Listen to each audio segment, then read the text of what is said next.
Great time. I am not going to say how old she is, because when you're 70, you just don't talk about it, do you? But it was a great afternoon. Come back stuffed. And I've managed to sort of rest my eyes for a while before getting ready for tonight's programme. Anyway, into the chat room we go. Daniel Coburn. Good evening, Daniel. First in, as you can see this evening, if you're looking here on this side of the screen. Also, and I'm very impressed that David Blower got in second. Well done, David. There he is on his canal boat, and actually managed to get in really quick. So obviously the wind is in the right direction, and we're not worthy tonight. Jan Kirby is here. We're not worthy. Well done. I'm glad you're here, Jan. And also, Dangerous Den, of course, he's here again. Hi, Den. Hope you enjoy the programme tonight. And David, all the way from Boston in Lincolnshire, is with us as well. And Queen Bee joins us, buzzing around and making sure everything's all in order. Absolutely. Russett's here as well, along with Pat Galloway with their cooey. We were doing cooeys at lunchtime. Getting a few funny looks in the restaurant at the golf club. Going, anyway, also Kit's here tonight. Well done, hello Kit. Nice to know that you're all with us this evening, Mrs. Poldark, as we call her, of course. And also little Jane and Tim are here. Nice to know that you two are there, all ready for tonight's Six of the Best, which will be with you in just a few moments' time. Maureen Harris is back. Well, Maureen, I'm glad you're back. She's been out of the country apparently, and I thought, naively, oh, she's gone off hers. Maybe she doesn't know, but she's back. So, that's great, Maureen. I'm glad that you and Ray are back in the fold. We have missed you. I honestly, have missed you. Kay Norton's here. Hi, Kay. And as I say, and the crops are in. We can start. Now then, just a minute. Marie, should you not be at the theatre tonight? No? I don't know. Oh, and Steve from Let's Explore is here with his nosy. We've got his latest nosy coming along this evening as well, so that's going to be good. Steve said, good evening, Paul. I've managed to make it in tonight instead of having a nosy. Well, we'll be looking at your latest nosy very, very shortly, yes. And, you can see the chat's coming in. Kath Denny's here. Says, hi, Paul. So everybody have been helping John with the book. Anyway, and also... people just welcoming Maureen back to the fold. Okay, that's done the chat room this evening. So tonight, we've got a few little nice little nuggets for you tonight. You're going to like it.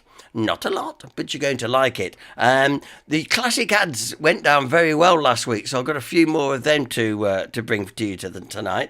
Not only have we got the nosy, we're going to nip over it and have a look at Leicester, near Enderby. We'll be doing that as well, and like I said, anything else will squeeze in. But first, of course, as you always know, it's Six of the Best on this Sunday night. And let me just tell you, I always say this before we start, remember, don't put your answer in the chat room, because as soon as people see it, they take it as their own. So keep your answers close by, okay? If you would do that, that'll be super. So here we go with Six of the Best. Now then, I'm beginning to wonder what other sort of questions can I ask on the local knowledge, and I thought of this one. Name at least 2 unadopted roads in the town. Now, please take note, in the town, not on the outskirts as such. I'm really talking, central part of town. But anyway, in the town at least, please. 2 unadopted roads. For those of you that don't know what an unadopted road is, it's a road that's not been adopted. Okay, unadopted roads in the town. Name at least 2. There's possibly more than 2, but I thought, well, we'll go for the 2. Won't split hairs, because we know what John Denny's like for splitting hairs. And he still won't get on with his book. Listen, let's leave him alone. So there is question 1. Name at least 2 unadopted roads in the town. Oh, good evening, Jeff and Anna. Glad that you can join us tonight. Sorry we couldn't see you at dinner time. We had a lunch date. Question number 2. What do people often ask for, want and need, but never take? Oh. That's one to have a little ponder on. So what do people often ask for? They want and need, but never take. That is your general knowledge question number 2. On to question 3. Now, in California, USA, you cannot wear cowboy boots unless you own at least 2 cows. True or false? Can hear the cogs are going round tonight. Yeah. Here we go. Guess the year. Okay, then, when did the following events occur? The Queen celebrated her 80th birthday at Windsor. Arsenal moved into the Emirates Stadium, and Richard Hammond was seriously injured whilst filming the Top Gear in a jet-powered car. But what was indeed the year? That's what we want to know. That is question number 4. Good, we're getting through these nicely. Here we go to our Where Am I? Oh, look! Da, da, da, da, da, da. Or indeed, the bill. But where in Hinckley am I? Bit of a cheeky one, Paul, that one, actually, but all is pretty well clear. Have a good look at it. Where am I? Somewhere in Hinckley. Are you ready for the anagram this evening? Because even Mrs. G hasn't done this yet, so... Hiss! Nobbled merrymaking. And the clue, oh brother, no fat fries here. We are looking for, as usual, a pub. Yeah, we're looking for a pub south of Hinckley. It's not in Hinckley. I'll just say sort of south. It's sort of southeast of Hinckley, but that'll do for now. So we're looking for a village and a pub, or pub and a village. So if you get one, you'll always get the other. And it's Hiss Nobbled Merrymaking. I haven't been to this place for a long time. It's got to be probably 25 years since I last went to this place. Probably a bit more, actually. But it's still there, as far as I can tell you. But what village is it and what pub is it? Yeah, there we go. So that is your 6 of the best. Let's go through it one more time. Local knowledge. Name at least 2 unadopted roads in the town. That is question number 1. At least 2. Doesn't matter any 2, long as we agree they're unadopted, that'll do. So I've got 2 answers. You might have one of mine and one of another, but long as it's unadopted, that will do. Question 2. What do people often ask for, want and need, but never take? That's a bit of a thought, isn't it? Trust me, it's pretty straightforward. Question number 3. True or false? In California, USA, you cannot wear body boots. You cannot wear cowboy boots unless you own at least 2 cows. Or if you've been married twice. Is that what it means? Question. Stop it, Paul. Question 4. In which year did the following events occur? Got a cheeky head on tonight. The Queen celebrated her 80th birthday at Windsor. Arsenal moved into the Emirates Stadium, and Richard Hammond was seriously injured whilst filming the Top Gear programme in a jet-powered car. Question number 5. Where am I? I'm somewhere in Hinckley. Where am I? Have another look. Ooh, yeah. And question 6. There you go, the anagram question. Looking for a village and a pub south of Hinckley, more sort of southeast-ish. But not a lot. Hiss Nobbled Merrymaking. And the clue to go with it is, oh brother, no fat fries here. You can have a look at that. And we'll come back, of course, and we will indeed give you another chance to have a go in between other features tonight. Hello, Elaine Galloway, just joined. Elaine, I'm sorry we missed you this morning. I don't know what happened. I nipped out on that errand. Sue was there but didn't hear you. One thing and another. And then I got told off for not telling Sue that you were coming.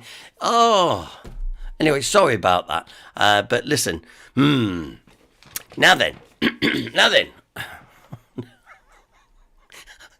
Jane, you're asking some silly questions. So, Jane Brown, just a query, Paul. In anagram, is it nobbled or knobbed? No answer to that, really. Well, I think you've seen it now. It's been round there, hasn't it? Oh, did you want to see that last one again? Did you really want to see the last one again? I suppose I could do it because I'm feeling very generous tonight, actually.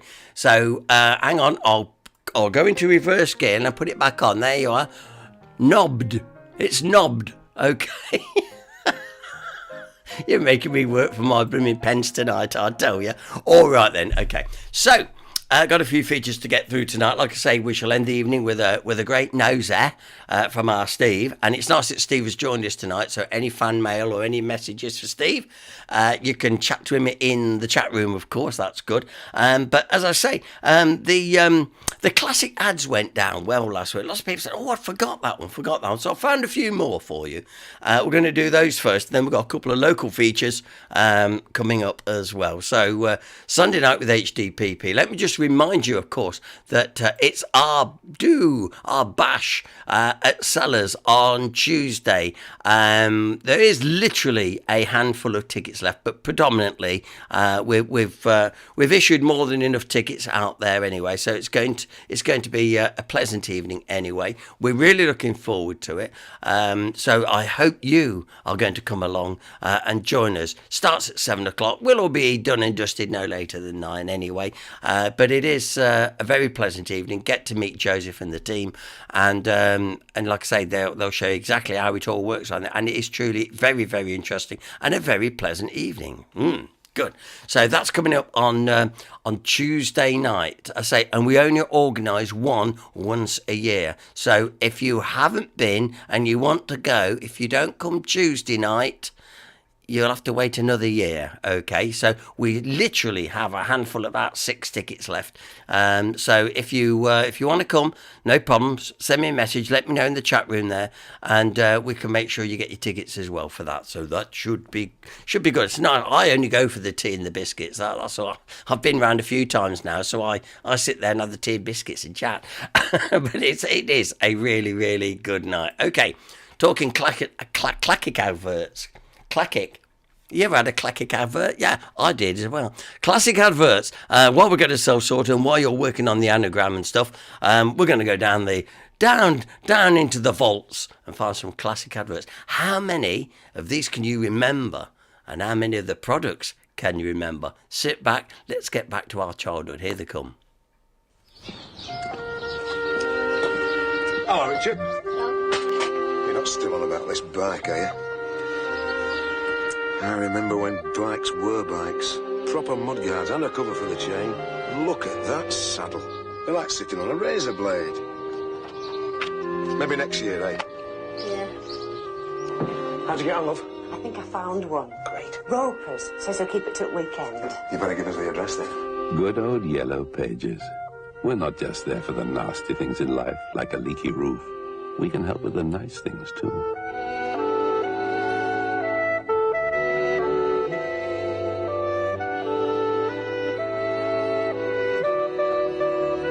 I was right about that saddle, though.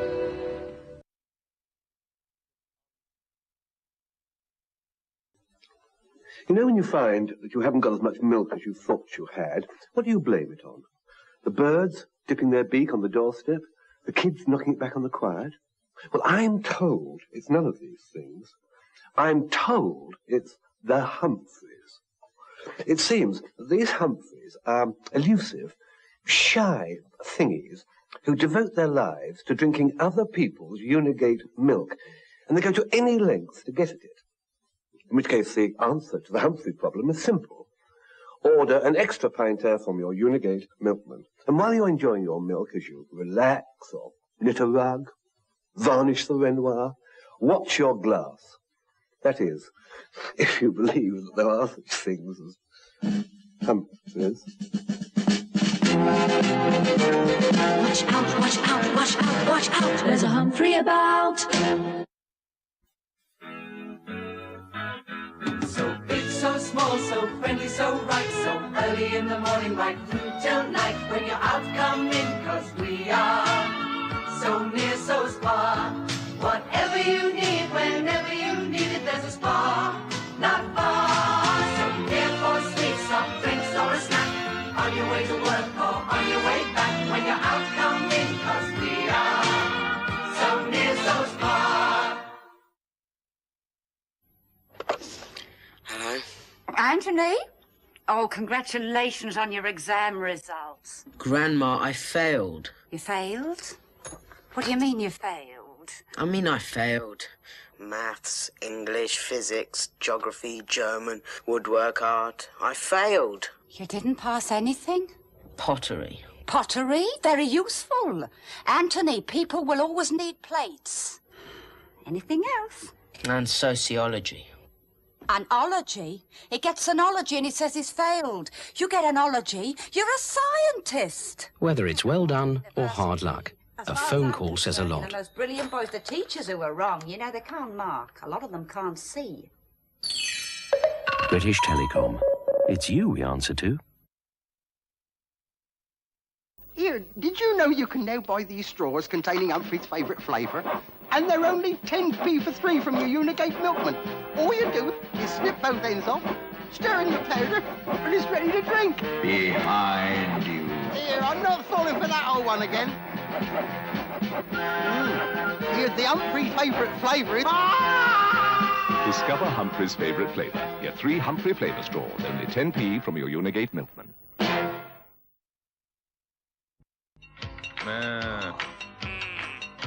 Excuse me butting in, but I thought I heard you mutter that there's nothing richer tasting than the taste of Anchor butter. No, there's nothing richer tasting than the taste of Anchor butter. The reason's right here are growing out the ground. It's this green, green grass that grows all year round. Why, right through the winter, you'd find it'd last you, which is why Anchor cows can always eat pasture. That rich, creamy taste, there's no way you can mistake it, even though other spreads try their best to imitate it. When you tried Anchor butter, there's no richer to be found, 'cause only Anchor cows eat grass all the year round.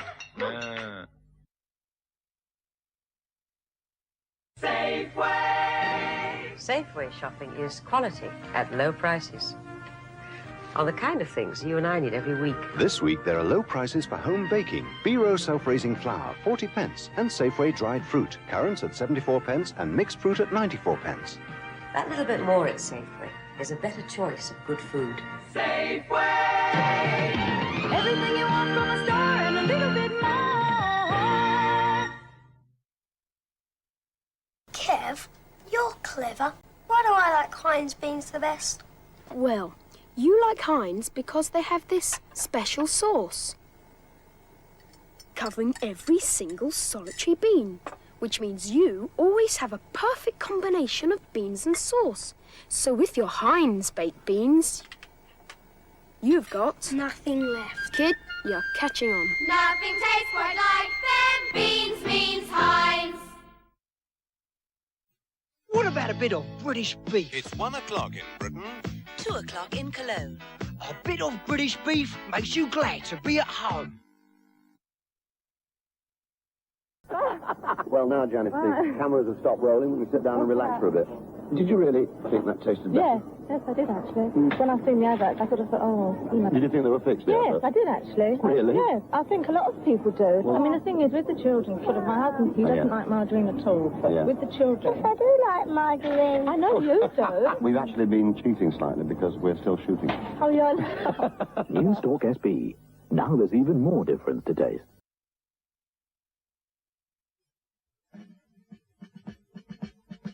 Blimey. I never knew they looked like that.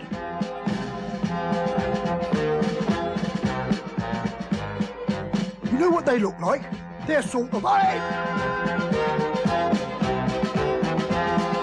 Get more milk, they're on the attack. Watch out, watch out, watch out, watch out, 'cause the Humphreys are back.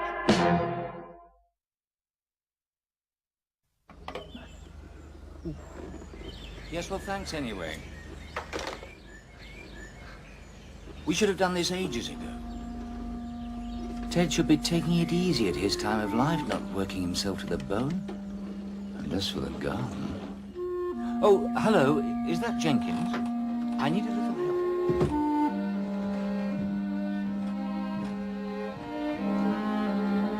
Yes, that's fine. So, could you come round and have a look when he's not here? Any day except Tuesday. Ted, could we have a word? Rosie and I have noticed that the garden is getting a bit much for you these days. So, we were thinking, would this be any use? Good old Yellow Pages. I I'm the noodle doodle man. Yes, the noodle doodle man. I take spaghetti and I doodle cars and boats and stars and trees and lots of shapes like these. I'm the noodle doodle man. Noodle doodles come, of course, in lovely Heinz tomato sauce. You'll love my recipe for snacks or lunch or tea. Heinz noodle noodles, yum, yum, yum. Food's never been such fun. Food's never been such fun. Come to the haunted house for tea. You'll never know quite what you'll see. The pictures have eyes, the walls have ears, and nothing's as it first appears. There's a vampire bat, and an animal ghost, things that are good on a piece of toast, a pair of fangs and a pumpkin head, all in a sauce that's rich and red. Heinz Haunted House. It's our speciality. And there we go. Just some special adverts from the past. We'll have part 2 of that next week because I think about 8 minutes worth is enough for tonight, don't you? Has that brought back some memories for you? The Humphreys advert certainly has. Remember that? And I miss Frank Muir. Frank Muir, who did the first Humphrey advert there. But I also remember him doing the Cadbury's Fruit and Nut. Everyone's a fruit and nut case. That one. Used to love that. I hope that turns up one day, yeah.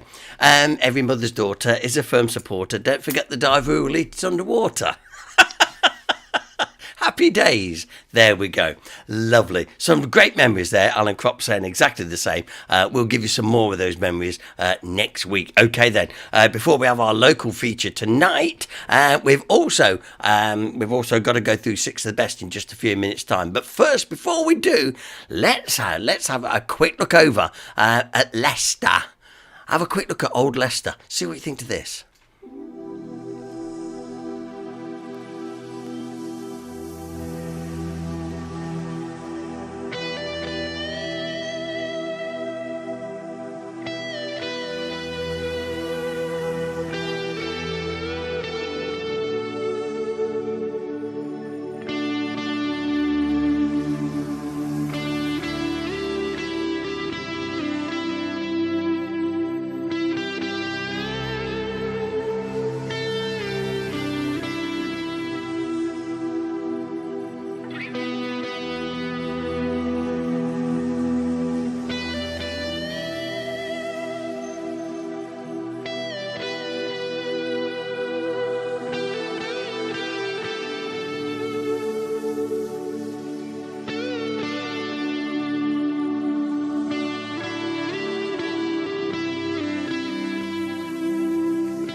And there we have it, some memories of old Leicester. And as Jan said, hasn't Leicester changed? It has. It's changed tremendously. Sometimes you don't know how much for the better or not, because I'm just looking at some of those lovely old buildings. Oh, look at the character in those buildings. I know we can't, you know what I always say, we can't save everyone, but it does make you wonder sometimes. And we've just got these boxes, as I always say. But that's brought back a lot of memories, and people in the chat room actually remembering some of the places and some of the where we used to go, like Jan and Mike, they met at the Palais de Danse. And things like that, and that's good. This is what I like to do about it. So I mean, it's heritage, it's Leicester, admittedly. Alan Kropp said, "Good find there, Paul." Thanks, Alan. I do try and find these things. Well, that'd be interesting. That's close enough to be local enough for some of our members, because some of us are, settled here in Hinckley. But of course, we, probably from Rugby, Leicester. Anyway, some of us come from Nuneaton, but we don't talk about that. However, I'm glad you all like that one. That was really, really good. So I'm glad you enjoyed it. We've still got our local feature to come in just a few moments' time. But before we do that, and I do see that according to the chat room, David Blower has got the anagram. Now, I think that's the only one I've seen tonight who's got it so far. I think we ought to go over 6 of the best one more time. Let's see how we're doing with it. So, here we go, 6 of the best. And we start at question 1. Can you name at least 2 unadopted roads in the town? There may be more than 2, but certainly 2. Okay, there's no right or wrong answer as far as which ones you use. I'll deem the fact if they're unadopted or not, but I need at least 2 unadopted roads in the town. Dennis Perkins, I met Maggie at Ratby Engineering. I nearly said I met Ratby at Maggie Engineering. Very romantic. Yeah, close shave there, mate. Question number 2. General knowledge. What do people often ask for, want and need, but never take? Ooh. Now, that's a bit of a thought. And actually, the answer is quite... You think, oh, yeah. But I'm not going to tell you just yet. Question number 3. True or false? In California, USA, you cannot wear cowboy boots. You cannot wear cowboy boots unless you own at least 2 cows. Or if you've been married twice. Behave. Anyway, you get my drift. Question 4. In which year did the following events occur? The Queen celebrated 80th birthday at Windsor. Arsenal moved into the Emirates Stadium. Richard Hammond seriously injured whilst filming Top Gear, but in a powered car. Remember all that, but what was the year? We'll be finding out a little bit later on. Okay. Question 5. Where am I? I'm in Hinckley. Yeah. Where am I?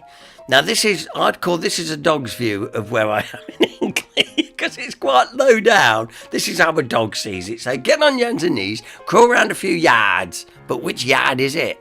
Oh, I don't know. Right, you'll find out shortly. The anagram, hiss, knobbed, merrymaking.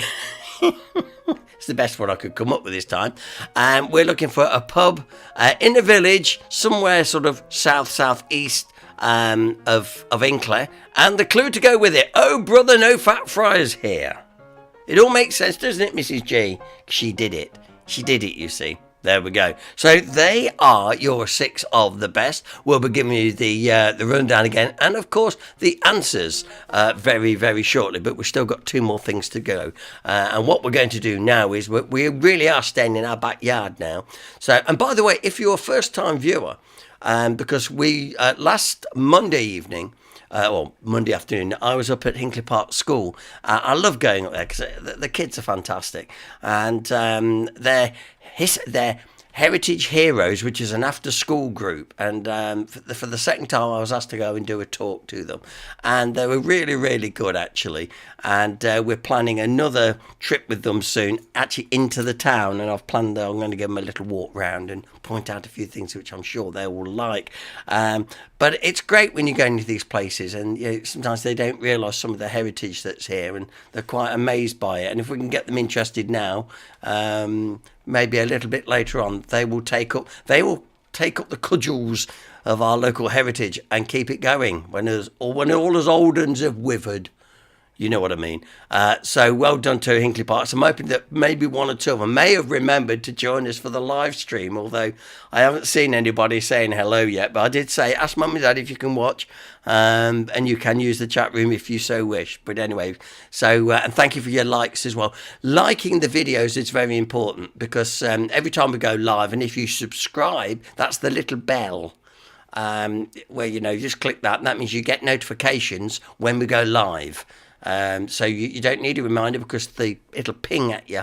And of course the likes help us because it means that it's all to do with the antibiotics or demographics and all the other stuff. Anyway, it goes well. Good on, yes. Right, okay then. Elaine Galloway, I've got the anagram. Well done. Can we have it back now, please? Thank you.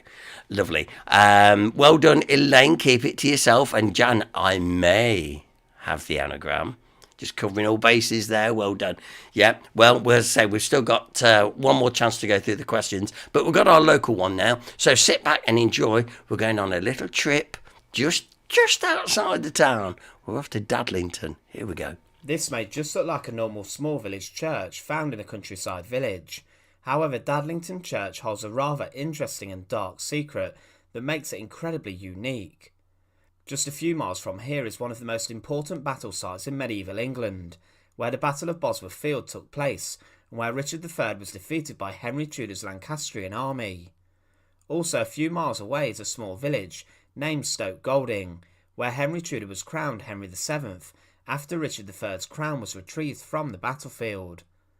Here, right in the heart of Leicestershire, where the battle that changed the face of English history took place and ushered in the Tudor dynasty, the most notorious of England's royal families, is Dadlington Church, the place where hundreds of soldiers who fell in the battle were buried in mass graves. So join us today as we look at the church that has hundreds of medieval soldiers buried beneath it. And remember, as always, to support our channel, please make sure to subscribe. Dadlington itself had a significant role to play in the deciding Battle of the War of the Roses, and historians consider that the battlefield on which the Battle of Bosworth took place was in fact closer to Dadlington than the traditional site of Ambion Hill. Richard III, the last Plantagenet king, had been on the throne for 2 years before he met Henry Tudor's army in Leicestershire, and although the battle was fierce, it was rather short. Richard III had his army camped out on Ambion Hill, and on the morning of the 22nd of August 1485, a battle between the two sides was inevitable. When the fierce fighting began, it seemed that Richard III had the beating of Henry Tudor. However, the key turning point was when a third army of approximately 5,000 soldiers, under the command of the Stanleys, stood on high ground near Stoke Golding observing. When this mercenary army waded in to support Henry Tudor, the whole tide of the battle shifted against Richard. The Stanleys surrounded Richard and his knights, and during the latter stages of the battle Richard was unhorsed. The traditional story states how he was caught inside a muddy bog, and his horse struggled to get out of the quagmire. Richard before this had shown himself as a rather skilled soldier, who had killed Henry Tudor's standard bearer, and also unhorsed the huge John Cheney, the former standard bearer of Edward IV. When he was caught in this bog, things changed to a huge degree, and Richard uttered the words, "God forbid that I retreat one step. I will either win the battle as a king or die as one." Richard III was then embroiled in bloody hand-to-hand fighting, and bravely fought whilst in the thickest press of his enemies. He came allegedly within a sword's length of Henry Tudor and winning the battle, before he was suddenly surrounded by Sir William Stanley's forces and brutally killed. It has been reported that halberd from a Welshman struck the final death blow, and this conclusion was later confirmed when Richard's skeletal remains were discovered and analysed. It showed the king had 11 wounds, with 9 of them being to the head. Following the end of the battle, Richard's forces split up when they heard the news that their king had died. Henry then seized the crown and became king by the rights of conquest, and was proclaimed king nearby at Stoke Golding. Now after the battle occurred, the clean-up of the battlefield did begin. Just over 1,000 soldiers and men lay dead across the battlefield, and despite this seemingly not being a huge number, the battle only took place over a number of hours. The clean-up operation took a long time, and still today farmers and locals find remains of soldiers from the medieval battlefield inside fields and gardens. In fact, a vast number of remains over the years have been found, which date back to the Battle of Bosworth. Now, where does Dadlington Church come into this? Well, it was here where a huge number of the fallen soldiers were taken to St James's Church for burial. The church itself dates back to the 13th century, but its role in the aftermath of the battle was hugely important. The local people, along with other soldiers, would bring the dead soldiers, mostly those from Richard's side, up to the churchyard, and in mass graves the soldiers would be thrown and buried within the walls of the churchyard. The churchyard of St James' Church in Dadlington would become the main site where the dead from the battle were interred inside of these pits, and today very small signs mark where those are buried. To bury a huge amount of dead bodies must have meant that the pits are incredibly deep, especially as today a number of more modern burials have taken place inside of the church grounds. St James's Church would be the only recorded burial site so far discovered from the Battle of Bosworth, but you can't rule out that soldiers were buried in other local sites too. Dadlington was very close to the battlefield, hence its selection and importance. In various different books and accounts, Dadlington is referred to as a burial site, and over the centuries discoveries of multiple skulls and bones have been reported. The discovery of these were witnessed by elderly villagers who still attended the local church. Interestingly, there were also a number of pieces of weaponry and armour unearthed in Dadlington and the nearby area, which also indicates the site had real historical importance. The location of Dadlington Church today has cast doubt over the true location of the battlefield, where the final episode of the War of the Roses took place. Many now believe, due to the discovery of artillery, bones and other artefacts, that the battle took place around the Fen Lane area, which today appears to be a few flat farmers' fields. The true site of the battle has caused much debate over the centuries, but today it's accepted that this is the location. A source from 1922 describes Dadlington as, "This town stands upon a little hill, having a descent every way. It is not far from Bosworth, and near to the place where King Richard III was fought. It is in the courtyard, whereof many of the dead bodies slain in the said battle were buried." Another source also comments how Dadlington Church is very old and simple, and there are no monuments to those who fell at Bosworth. In the 18th century, a local historian wrote how Dadlington is situated on rising ground, in a good and heathful air, and about 1 mile from Stoke, and the road to Bosworth near to the ground where the memorable and decisive battle was fought between the houses of York and Lancaster. So Dadlington Church may seem to be a normal small chapel inside of a sleepy village in Leicestershire, but its story goes a lot deeper than that, for this was a burial site of so many who fell in the midst of battle during the Wars of the Roses. After the battle, Richard's body wasn't buried inside the churchyard. His body and remains were more important for Henry Tudor's claim to the throne after the battle ended. Richard's remains were thrown naked onto a cart and paraded into the city of Leicester, before they were displayed inside of Greyfriars Priory in the city.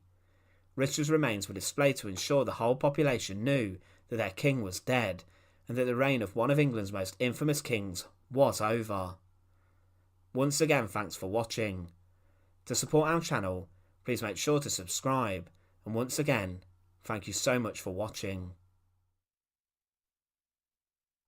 So, and if you was at our last social night, you will know you'd know how well Eddie Smallwood gave us a fantastic talk about King Richard. It was from villain to hero, very good, and it was great. And Eddie has offered to come back and do another talk later in the year. No problem. It's just that we can't. I can't fit him in. I can't fit him in very easily because I'm going to the theatre. Oh, I won't let that go. I am sorry. I can't. No, but no, I will have Eddie back, and he's got a real gory one for you. Before the end of the year, Eddie will come and do us another talk. But apparently, he's got one a gory one. He said, which is very popular. I don't know what sort of people that Eddie mixes with, but seriously, he's a fine speaker. For those that did turn up on the night, seriously, it was great. So wonderful. I'm reading the comments now. And Alan Crop says, you're lucky she's here tonight. Yeah, I know, Marie. I'm sorry I'm only ever second fiddle. I really am. I shall know. I was so hurt. I was wounded. I was. Going to the theatre instead of coming to see me. I only ask you once a month. That's all I do. Anyway, Jan Kirby, I love a bit of gore. You will like it. I think I've got him booked in for November. That's the next time we can actually get him to come, because all the dates before then, either he couldn't make it or we've got something already booked in. So, but we will see him again, and I'm sure we'll see him in the new year, so that'll be good. Okay, right, listen, last chance to have a go at 6 of the best then, because we're going to go and have a nosy. Our Steve's been sitting patiently in the wings. We're going to fetch him out in just a minute, but first, for the very last time tonight, let's go through the questions.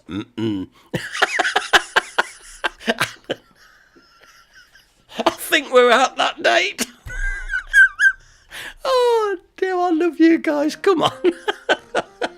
Oh dear, why do I do it? I don't know. Question number 1. Oh. Name at least 2 unadopted roads in the town, please. If you would do that, that'll be very nicely. Thank you very much. Even David Blower should be able to do that one. Question 2. What do people often ask for, want and need but never take? Ooh. Somebody says, medication. Well, you'll find the answer very, very shortly. Question 3. True or false, in California, you cannot wear cowboy boots unless you own at least 2 cows. I'm loving these tonight. Is that true or false? Question 4. Which year did the following events occur? The Queen celebrated her 80th birthday. Arsenal moved into the Emirates Stadium, and Richard Hammond had his infamous accident. What year? That should be easy. I can hear you all clicking away on Google A now. Question number 5. Where am I? In Hinckley. Somebody says, are you drunk and crawling up there? Yeah, I might as well have been.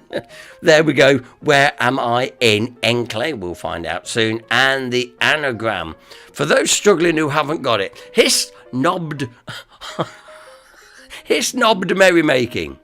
Okay, but the clue is quite good, actually. Oh, brother, no fat fryers here. So that does make sense, okay? We're looking for a pub and a village, somewhere sort of south and slightly east of the town. Chances are you've been to this place. It's one of those places you'd go out. Oh, go on, let's come out for a drink tonight. And you go out there, But anyway, there you have it.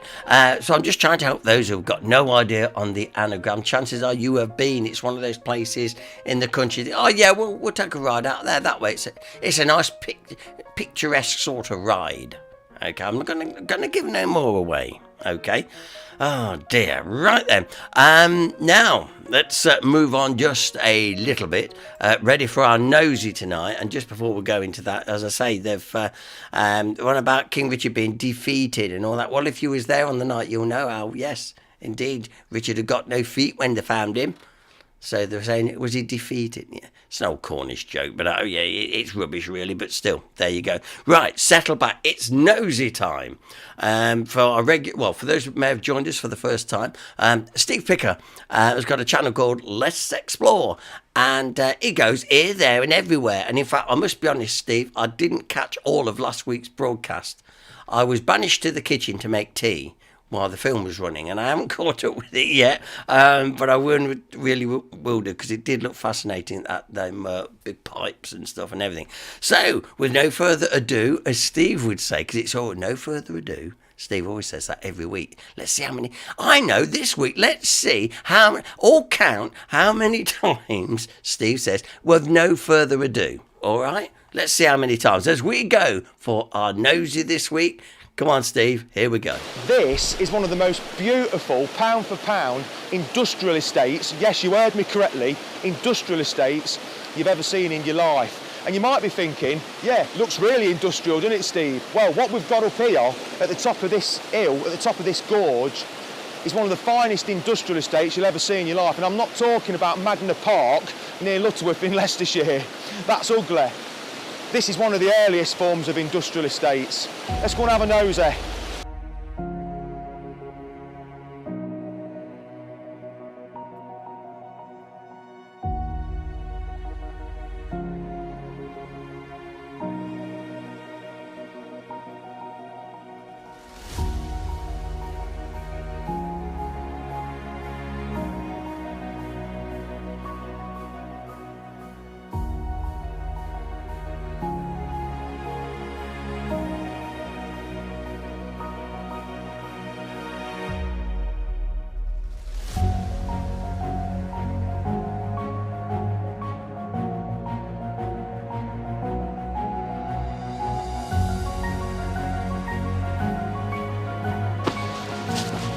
Hello, hey up and hey diddly, my name is Steve and once again it's a great big warm welcome from myself to Let's Explore. Right then, as you can see, I don't know what he's chuckling at already, we ain't done now yet, have we?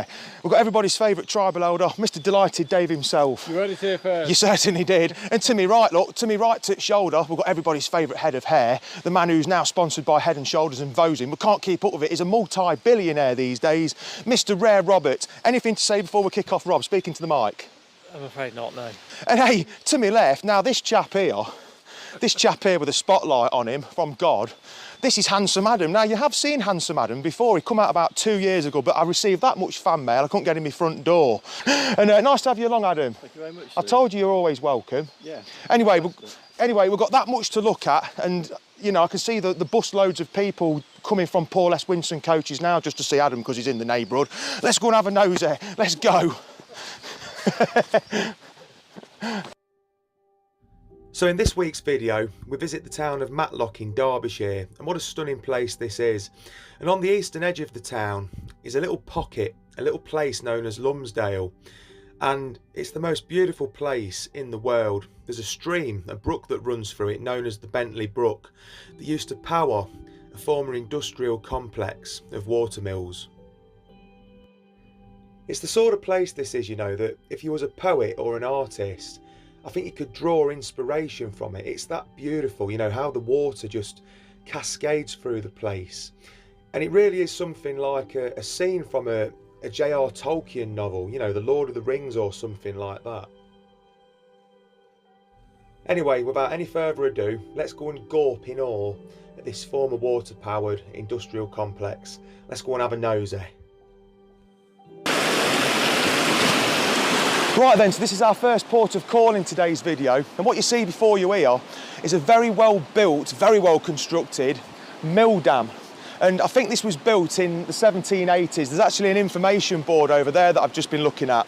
But basically what they did, it's not there anymore, but there used to be a large mill pond at the back of this on the other side there that used to hold back large amounts of the Bentley Brook, which now naturally just cascades through here. So at some point, the wall actually extended all the way to the other side of that bank, and of course when they didn't need it anymore they made a hole here so it could tumble through. I don't think it's naturally falling in, although there are a lot of its original block work and stonework still here. But as you can see, just here above my head we've got this cast iron pipe here. I'm pretty sure that was an overflow, but maybe that was actually put there in 1780 as well, I really don't know. But what I love about this dam, you know, I've just got to watch where I'm walking here because these rocks are a bit slippery. What I love about it is how thick it is. You know, you've got to hold back vast amounts of water. And as you can see now, you know, that's a good, about 1800 thickness, that is 1.8 metres. And as you can see, behind it now, it's just a bit of a wasteland, a bit of a scrubland with trees and bushes and all sorts growing there now, and some houses the other side. But I think this was the first mill pond up at Lumsdale. I think so anyway. It's the furthest north anyway on this industrial mill complex. But it really is so otherworldly up here. Anyway, let's go and show you his first mill, which is literally just behind where you're standing now watching me gallivanting about. And I think it actually used to be a bone mill. Let's go and check it out. Right then, so a few short yards away from that mightily impressive mill dam I've just been showing you, you've got these two what look to be solid granite stones standing on end. Now, these are actually gate posts, and where I'm walking now, I'm actually walking in the first mill's yard, because just to my right was the bone mill. Now, back in the day, they used to get animal carcasses, save the bones, and they'd grind them up. And what they'd do, they'd put it into bone china. That's where that comes from, bone china. And they'd also put it in fertiliser for fields as well. But as you can see now, you know, this old mill, it's no more than a pile of rubble now. You can just about make out where the walls used to be. But more impressively, you've still got the wheelhouse to this mill as well. Right then, so just below me here, just got to watch where I'm walking, a lot of uneven ground. you've got the wheelhouse here, the wheel pit. So extraordinary really that we've still got this here. Like I say, as you've seen already, it's no more than foundations scattered about here and there. You can make stuff out, you can make out where rooms were and stuff and where people would have worked, but great added bonus having those gate posts down there actually. But yeah, this is fantastic as well, this is. It's nice to see it's not been completely filled up, and the tail race would have been just here, and I'll put my money on it that there's still one there going out to the Bentley Brook. Anyway, let's proceed.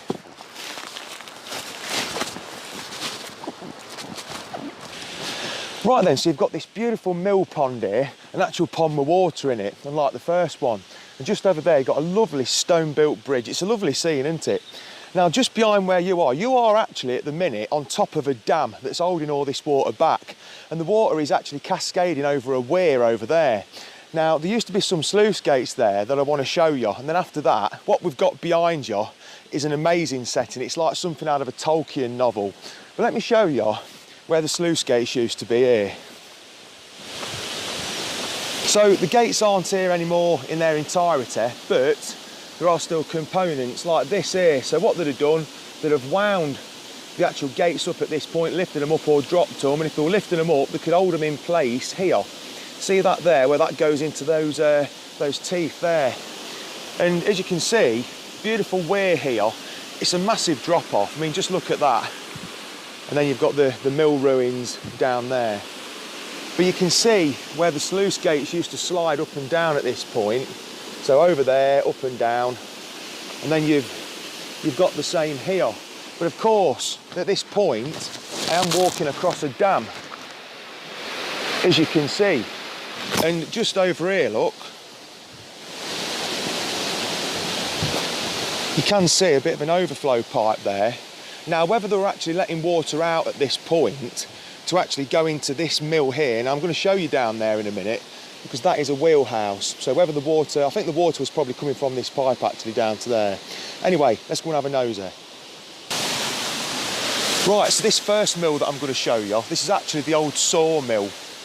And I've just had a look, it's got a fantastic old wheel pit in here. Come and have a look at this.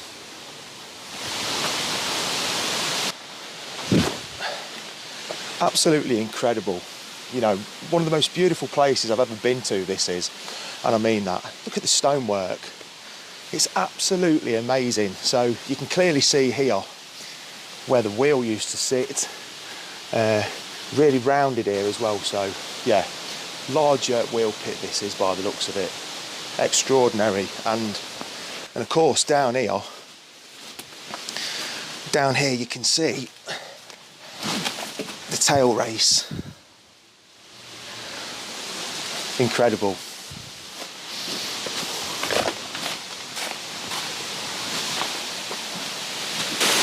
There are no words, are there, for how spectacular this place is. It's like something out of a dream, out of a movie, you know.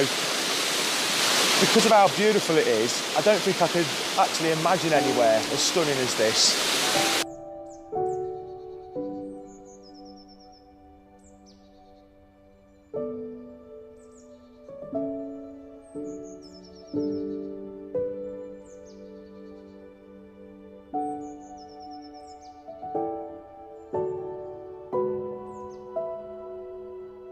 Right then, so this mill here, I think this is the upper bleaching works, you know, and I think this is the oldest mill in Lumsdale. I'm not 100% sure on that, but I think this was built in the 17th century, so the 1600s then. But what you've got here, look, this is fascinating, this is. So this is a bleaching vat, and what they'd do, they'd get the yarn from in there, bring it in here, and dip it in this bleaching vat or tank.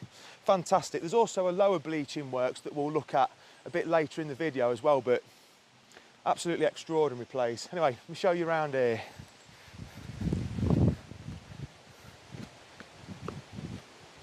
This whole valley, you know, there's so much to see. I mean, every building has got so much character.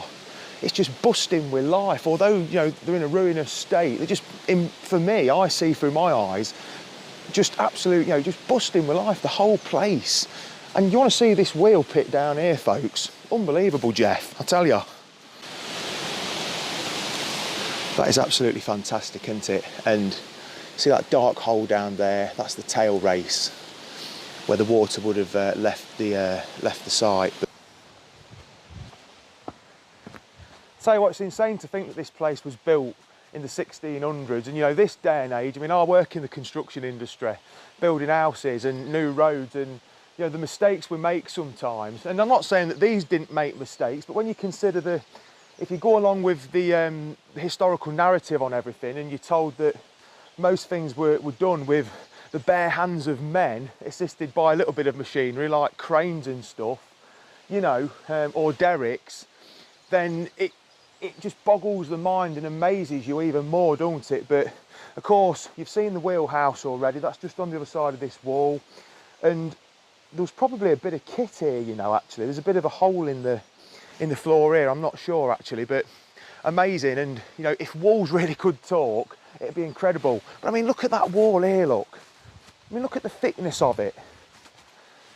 I mean, if you want to build a property or any kind of building out of stonework like that this day and age, it's going to cost you an arm and a leg. Do you know what I mean?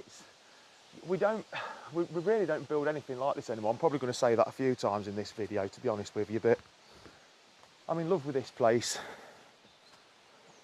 It's magical, enchanting and amazing. Right, so this then is the old grinding mill, and they say that this was built around 1770. To be honest with you, it could have been built when the oldest one was, to be honest with you. But the wheel pit here, I have never seen a wheel pit this big in my life. I thought that one was deep over there, but this one's, you know, triple the width and probably triple as deep. Just have a look at this. Incredible.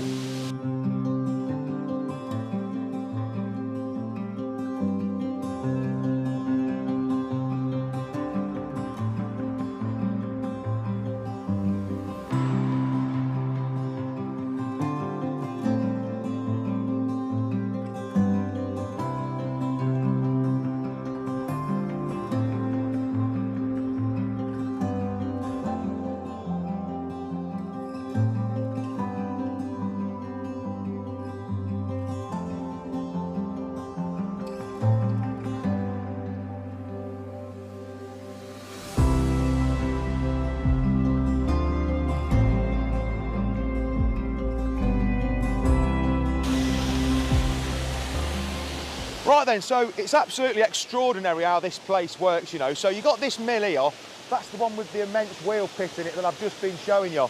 But how scenic's this? I mean, you've got the Bentley Brook here cascading down. I mean, Dave's got some amazing photographs of this, by the way. But it's the whole concept of the engineering of this place that really, you know, grasps me, really gets my blood pumping, you know, because, of course, you've got deep gorges here and what have you. And, you know, this place does not exist without that brook to power everything, you know, without stating the obvious. But I think what they've done, I think when they built the place, of course, this brook goes into deep gorges. I mean, behind the camera, that's ridiculous how high up we are.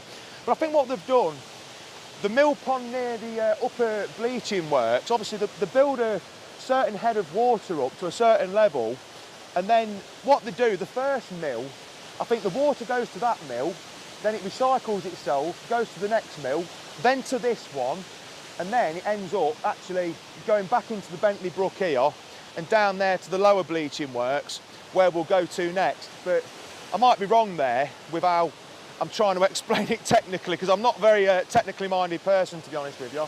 Anyway, let's carry on. But what a scene. Beautiful. Right, so I don't know where the others are, but I mean, we'll go and have a look at this next. This is the lower bleaching works.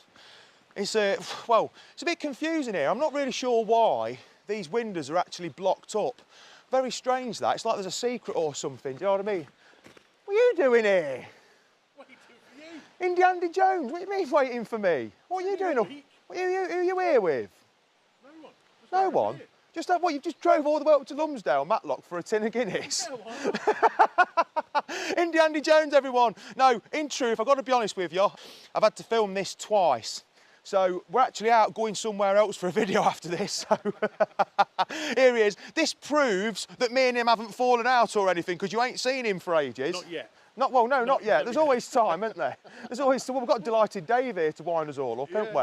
Yeah, nice to see you again, buddy. But where we're going next in the video after this, well, we're hey? You might die. Well, don't say that. Well, we'll get it on camera if we do. Yeah, I'll be like Van Gogh. I'll be really famous when I'm dead, won't I? Anyway, I'll see you at the next video, Mr. Jones. Andy Jones, everybody. Hey, lads, you've got to see what's around here. It's incredible. Well, when Handsome Adam tells me that we've got to go around the corner and investigate because it's incredible, we're going round, aren't we? Yeah. Come on then, Adam, lead me to it. Yeah, check this out. What's the make of this? Oh, that's really pretty, isn't it? It's not as good looking as you, but that is nice. So I'll stop it now, mate. I think this is a wheel pit, you know. You reckon? Hold on, it looks like it. Let's have a look. Yeah, this is a wheel pit, mate. Yeah, I think so. Yeah, stunning. Again, the engineering, it's unbelievable. You know, for how old it all is as well. You know, it's amazing, isn't it? A wheel pit. What would this archway before then? Just for maintenance? You know, mate, possibly, yeah. I think this was another bleaching works, weren't it, this one? You got these tanks here. So before, when we had the first mill that we looked at, that was a bleaching works as well at some point, and they had, I think they called them yarn tanks. I might be wrong, but yeah, this is nice. Nice little feature this is. It's a stunning place. I've never, well, I know I keep slack-jawing about it all, don't I, but I've never been anywhere like this, to be honest, so look at that.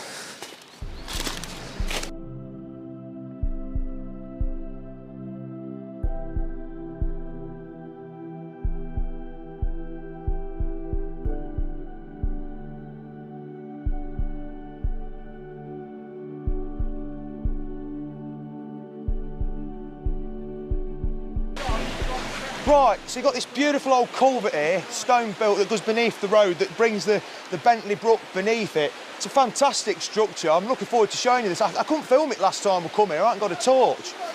But the actual tail race for the lower bleaching works is just over my right shoulder up that hill there. So we'll go in here and have a look anyway. And the great thing here is, although we've had an unbelievable amount of rain just recently, the water is pretty shallow still, to be honest, because it's on an incline like that, so you'd need unbelievable amounts of water for this to flood, and I'm sure it probably has before, but we'll have a look in here anyway.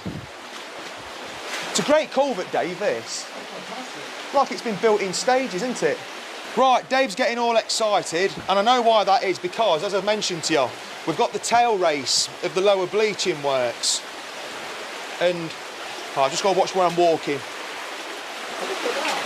Hey? Yeah, what? Watch where you're standing. Yeah, that's the tail race, Dave. Oh, that's nice. Look at that. That's fantastic. Yeah, that's beautiful, that is. Stunning, eh? Hold on, get... Well, the tunnel there. Yeah, I'll show him in a sec. Yeah, if you look at this, I mean, it's brilliantly built. Do you know what I mean? It's fantastic, this is. I'm glad we've come back and actually looked at it properly, Dave, to be honest. Yeah, I am as well. It's a beautiful structure. Yeah, you did hear it here first. Yeah, we've got another little run off here. It's very jagged, you've got to watch where you're walking in here. Yeah, that's fantastic. Look at that. Look at that. Do you know what? I'm not going to, because I've got to go somewhere else to make another video after this, but I thought about bringing my knee pads, you know, and actually going up these, but I ain't brought them, and it's tilted up to high heaven in there, so I am going to leave it. So else up here. This is amazing, this is. What a structure.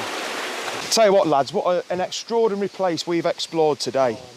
Second to none. I've never been anywhere like this in my life. It's the most beautiful, intriguing, fascinating place I've ever had the pleasure of walking through, this is. You heard it here first. You did. Absolutely brilliant. I hope you enjoyed it. I mean, like I say, this is... It's like it keeps giving. It's like a film set from The Lord of the Rings, but it's real. I couldn't imagine somewhere like this. It's that pretty and beautiful. It's just awesome. But yeah, thanks for tagging along, chaps. Nice to see you again as well, Adam. It's been too long. I've told you before, you're always welcome. You're always welcome along. What do you reckon then, Rob? What do you reckon to that? It's very pleasurable. Was it now? In fact, I don't know if I like you saying that. Anything, where's like In what way, Robert? Yeah. In the normal way, of course. But there's normal, then there's your norm. In fact, no. Oh, no, we're not going there. We'll leave it as pleasurable. Yeah. Right. See you at the next one. Thanks for watching. Bye. Bye. Come on, handsome Adam. Take it to your fans. Off we go. The bus coming. Yeah. Yeah, here's the bus. Yeah. Adam.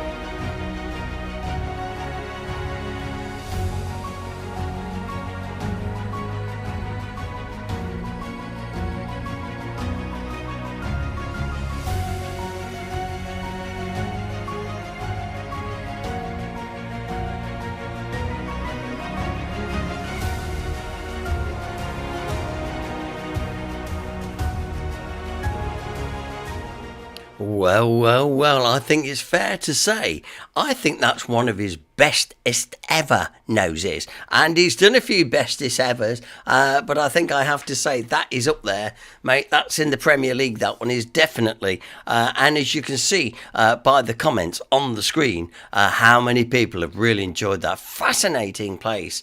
And like you say, it does just keep giving. And I was really annoyed because he only said, that one word, that ado. Well, no further ado. He only said it once this time. In other ones, he says it loads of times. It's like he knew. But maybe you heard it here first is the next time we ought to count. See how many times they do that. Great nosy, Steve. Seriously, all joking apart, you can see how many people enjoyed that. And I think another good thing about when we do these Steve's noses, when Steve joins us, and then he can see your reactions in the chat room. He can see all your comments, as it's going. That's brilliant, and that's fantastic. Well done, Steve. A great nosy. That's definitely one we'll have to repeat in the future because that is a super one. Okay, then. Well, it's that time, ladies and gentlemen, where we've been playing six of the best. Look now, he's got a new set.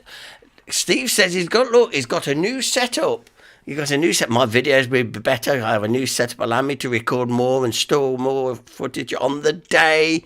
He's going to be in HD, Super HD, Ultra, you name it. That's what we're going to get him into. And by the way, just a reminder for those that might be going to the theatre in September.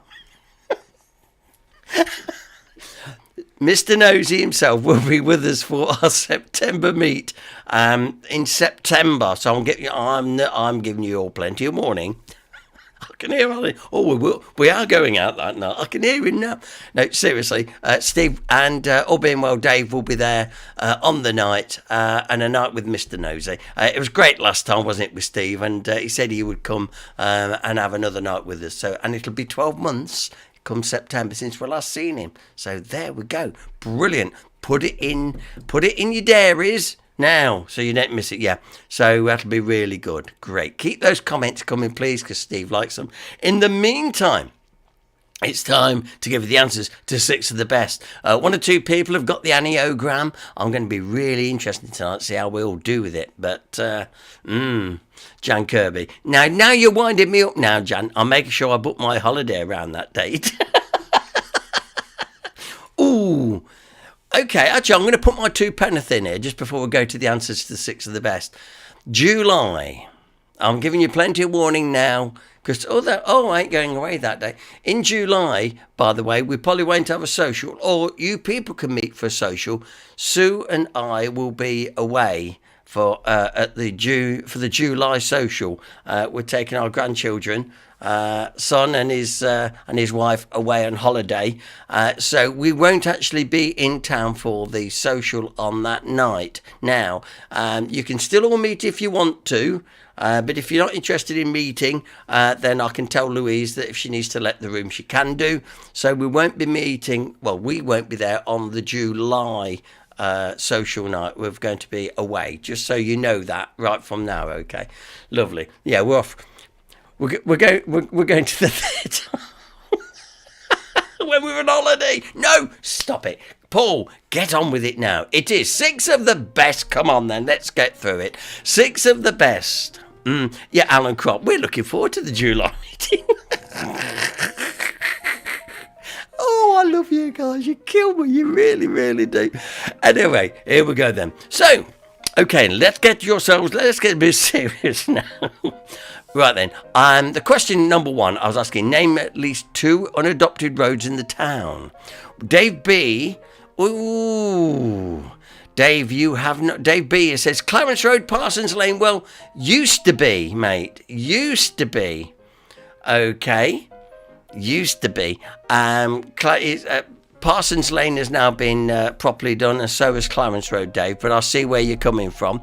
Jeff Wallace says College Lane, Parsons Lane. We'll say Parsons Lane doesn't count. Garden Road, I think's been done now.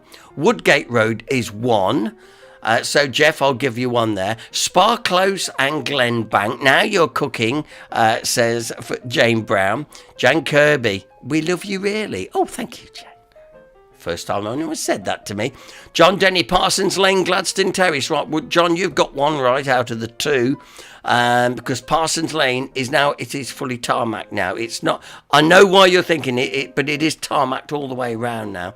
Yeah, Dave B, I live in the past. Yeah, but Lane Close, there you go. There's another 1. So I would, for example, would have said Gladstone Terrace, Davenport Terrace, Glen Bank, and Dennis Perkins says Ashford Road. That's a good one. You can have that one.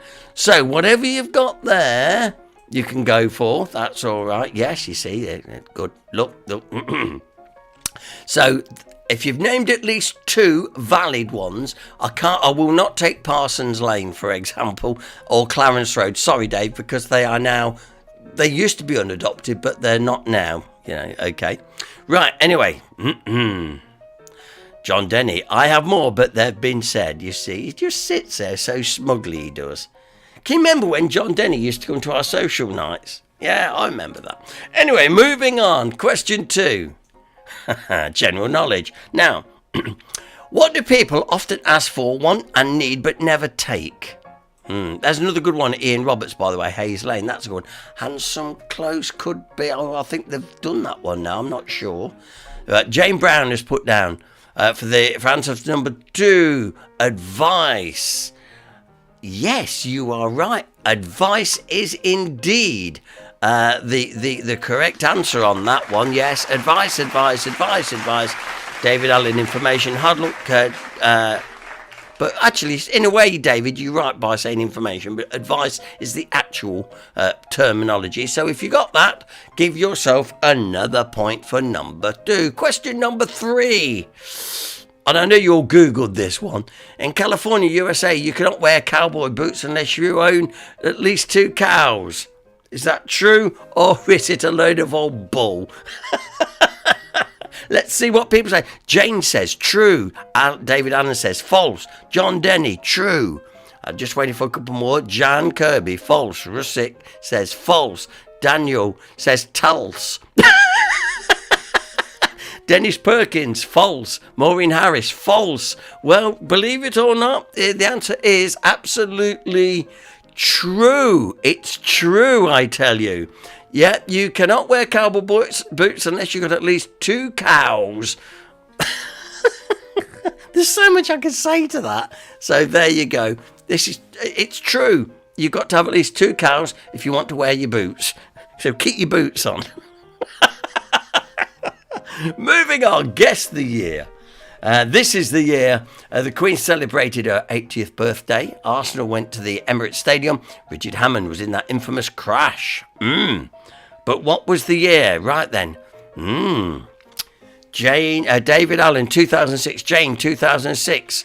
Yeah, and Jan Kirby, 2006. Yes, the correct answer is indeed 2006. Dennis Perkins asking the question, how do you qualify for boxer shorts? We'll probably have the answer in a minute. Anyway, if you got 2006 for that one, well done. Congratulations. That is the right answer. Moving on to Where Am I? Right, let's just see. I appreciate some of you that don't live in the town probably wouldn't recognise this anyway, but it is obviously one of the many yards in the town, but which one? And I think it's sneaky in a way because this is the only picture I've got of it. And I couldn't show you a wider shot, so you're going to have to trust me on this. Anyway, Jan Kirby says, is it Wood Street? No, it's not Wood Street. Jane Brown, is it Gladstone Terrace? No. So Jan Kirby says, right, well, is it Blockley's Yard? No, it's not Blockley's Yard either. Alleyway behind Castle Street? No, David, it's not. Oh, dear. Now, I thought this was easy. Oh, wow. I am surprised here, but thanks for everybody having a go. I think out of all those, Jan Kirby is probably the closest, but she hasn't got the right yard. This is Blue Boar Yard, and we're looking up towards Trinity Lane, and of course Regent Street is behind us. Good guess, Russet. Bell entry, no, but this is definitely Blue Boar Yard, so named, of course, from the pub. But I can't show you a wider shot because I haven't got one. But trust me, this is Blue Boar Yard looking up towards Trinity Lane. Dennis Perkins, my dog, didn't know it. So there you go. So nobody's got the where am I? But all good guesses, by the way. All good guesses. But like I say, it's Blue Boar Yard, and it's one of the few yards which the council did up a little while ago, tarted it up a little bit, as well as Eels Yard and all that. But anyway, that's where we are with that. Moving on then. Okay then, you clever clogs that have actually got the anagram. Hissed, nobbled, snobbed, merrymaking. And the clue. Oh, brother, no fat fries here. Let's see. John Denny Straighton, he's had this on cut and paste. Denby Arms, Monks Kirby. Denby Arms, Monks Kirby, says Jane Brown. Dave B, Denby Arms, Monks Kirby, you see. Well done. Now you see, you've all flooded in there. Well done. Well done if you got the Denby Arms, Monks Kirby. Oh, brother, you see, Monks, fat fryers, Monks, you know,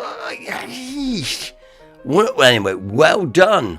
Oh, and Elizabeth Moore, 2006. Mum, what are you doing? She's been on the heavy stuff again. Yeah, well done. Denby Arms, Monks Kirby, says Daniel Coburn. Oh, what I want you to do now then, ladies and gentlemen, as always, is to send in your scores. I do know nobody has got 6 out of 6 tonight. So Russet comes in. She said 2 for me tonight. Well done, Russet. And I always think you do really well, considering that there you are up the Watling Street, but you do well. Alan Kropp, 1 each. The same one from Alan. John Denny, 4.5 tonight. See, only John Denny can get 4.5. He really can. Maureen's got 3. Welcome back, Maureen. Dennis, 3 for me. Yeah, forgot to press the key, says Queen Bee. Yeah. Jeff Wallace, just 2 tonight. 2, 4, 6, 8. Who do we have? Jane Brown's doing well. Very good, very good. Just lately, Jane, you and Tim are really on fire. Jan Kirby got 4. Elaine got 3. Pat Galloway 2. Just like reading the football scores is. I love it. Elizabeth Moore 3. Pat Galloway 2. And that's it. And I so therefore declare that it looks to me like Jane and Tim. Yeah, well done, both of you. Really, really good, actually. Well done. And well done to all of you for having a go. It's all a bit of fun on a Sunday evening. And now next week it's Easter. Do you want me to be here, Easter, or do you want a night off? I mean, you might be fed up with this silly old face by then. But being Easter, we can be here if you like. But if you'd much rather say, no, you needn't bother. Maybe you'll be too busy eating too much chocolate next week, you know, what with the Easter eggs and stuff. But I don't know. Maureen Harris says, Ray did better than me tonight. I haven't got my HDPP head on. Yeah. Alan Kropp, do we get the wooden spoon? You can't. I'll get you. We'll have to bring a wooden spoon out everywhere. That's a good idea, Alan. I like that one. Sponsored by the Concordia Theatre. No, stop it. Keeps getting that in. We'll get a wooden spoon. I like the idea of that. Anyway, shall I have next Sunday off, or shall we all come back next Sunday as normal? I'm just saying. Jan says I can have a rest. Maybe some of you just can't stand this silly old face on a Sunday night. I mean, it's all right for you. I have to look at it every morning. Trust me. Yeah. If you pitch up a teaser, so will I. Leave it up to you. Well, I tell you, I'll let you know, but I'm pretty sure more than likely be here because there's nothing else does it on a Sunday night here now anyway. So more than likely be here, even if we repeat a few things just for Easter. In fact, I'll try and do one next week. I'll try and see if I can get a bit of a Easter theme. See what we can do. Okay. Well, it's been great with you tonight, and we've had a great nose. We've had some great local features, and I've really enjoyed it. And Alan, I love it. Alan Crop, yes, for missing July. I love you guys. You kill me. Oh, brilliant. Okay, then I'll be here next Sunday then to make up for July. Anyway, listen, thank you so much for joining us tonight. Sue and I love it. And it's you guys that make HDPP what it is. I mean, we have some good laughs and whatnot, and it's great to be with friends once a week. And all your input in the chat room is always really good, Maureen said she's a little bit rusty, by the way, but she needs more HDPP practice. Well, join us next Sunday. We'll come and we'll see what we can do next week. I'll probably make it slightly different next week, but we will do something, definitely. So until then, listen, have a great week. By the way, just remembered, we're having new broadband installed here at our place on Wednesday. Now, it shouldn't make any difference to you guys watching. It's going to be interesting. So come Wednesday, we go over to a new provider. And I'm hoping it's going to be smooth enough. It shouldn't make any difference for what's all here, but who knows? You never know. Anyway, and once again, Elaine, I'm sorry we missed you this morning. So... oh, dear, but we will sort out anyway. I mean, we could probably arrange to see you Tuesday night. Send us a message anyway. If you're coming on Tuesday night, looking forward to meeting you down there at Sellers. We'll be there just after 6:15. Looking forward to seeing as many of you as possible, as always. And if not, we'll see you next Sunday night here on Hinckley District, past and present live. Remember to keep it HDPP, to keep it live. Cheers, guys. Good night.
Oh, hello.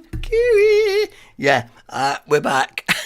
the part of the programme we never ever talk about. We often wonder how many people, literally at the end of the programme, do stop then and don't hang around for the fun afterwards. Oh, hello. It just made me wonder, and I really don't know how many people stay on to the very end because, think that's it. Part of the programme we never talk about, a few dad jokes. I like to send you to bed with a bit of a laugh, bit of a chortle, and tonight being no exception. I have in my hand a piece of paper. To send you off, hopefully a bit of a giggle. These were, and to be totally fair, these were last minute because I nearly forgot to do them tonight, but anyway. Right then, let's just see what we got. Picture the scene now. A guest is ordering at a restaurant. Do you think you could bring me what that gentleman over there is having, said the lady. The waiter looks over sternly and says, no, I'm very sure he intends to eat it himself. Or...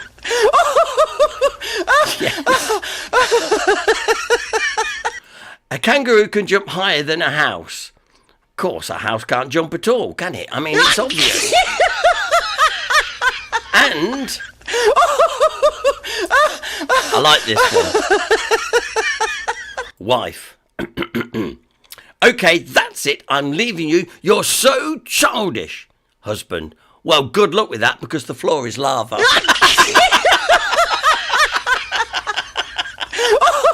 I do like that one.